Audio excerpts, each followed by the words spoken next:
What's up, everybody? It's a very special day for the Daddy Dirt Bikes channel. If you've been following the channel, you may have seen Kev or one of his many bikes.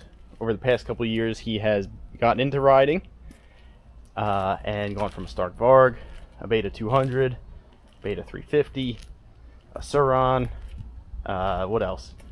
A bunch of bikes.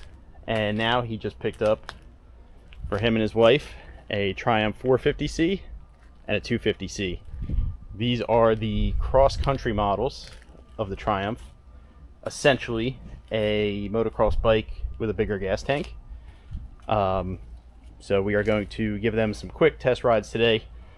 Won't get to do too much, but get the initial feel. Probably take it over the gauntlet. First impression, beautiful bikes. Come with KYB suspension, 5-speed transmission. The 450 is supposed to make a lot of power. The 250, from what I hear, is very smooth and fun to ride. So we're gonna get some quick impressions, some quick ride time, and see what these British beasts are all about. They do look good though. So let's hop on and see what we got.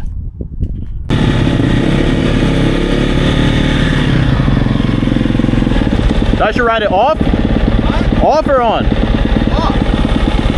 Yeah, that's off. That's the desert map. Okay. That's off.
gonna try the stronger map now.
Okay, first impression is really good.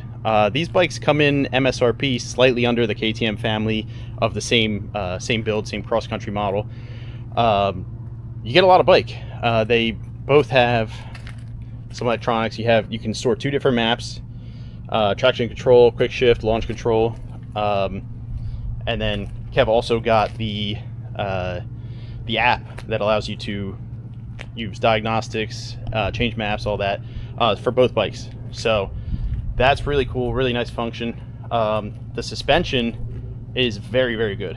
It's slightly harsher than the WP out of like the Gas EX, that KTM fam. Just the mid bump compliance, small bump compliance, mid stroke is just a little bit harsher, but the bike is extremely stable.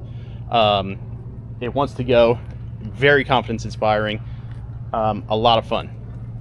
First impression of the 250. I had a ton of fun on this bike.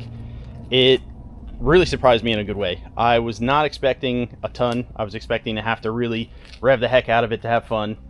But you did not.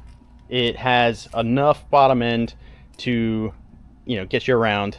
In the desert map, which is what they call it, it really brought the snap up in the bottom. Got rid of some of that numbness. It revs out really freely, super smooth power. A lot of fun. The suspension and the weight of this bike allowed you to do whatever you want. Be very playful. I was extremely surprised. I thought that I was going to love the 450 and the power, which I do, but I just found myself, and I find myself now, thinking about getting back on this bike. It's great. I give it a 8 out of 10. I don't know why. I just made that up. The 450. It's a beast. If you check the videos, we just rode Austin's Gas EX 450, and he's got a Vortec on it. Just put 58 horsepower to the wheel on our dyno. This is faster. It's got a completely different power band. The low end is a little bit softer. I'm saying that in 450 terms. It's still very strong, but it pulls like a freight train. It comes to life and lights off. Max power, supposedly, the dyno charts show this at like 10,500 RPM, like almost at the rev limiter. It doesn't fall off. There's no layover. It just keeps going. Again, suspension, very good. Slightly on the harsher side for small bumps. If you hit a root or something, but over the fast stuff, fast high-speed whoops in the sand, it's very nice. Overall, I think if Kev lets me, I'd like to get back on these in some trails, but first impression is very good. We don't know about longevity of these, but this is, I think, the second or third year that they're out. Technically, these are 26s. I'm very impressed. I look forward to seeing how they hold up and what we do with them. But congrats, Kev and Galena. These things are awesome. Daddy Dirt Bike approved.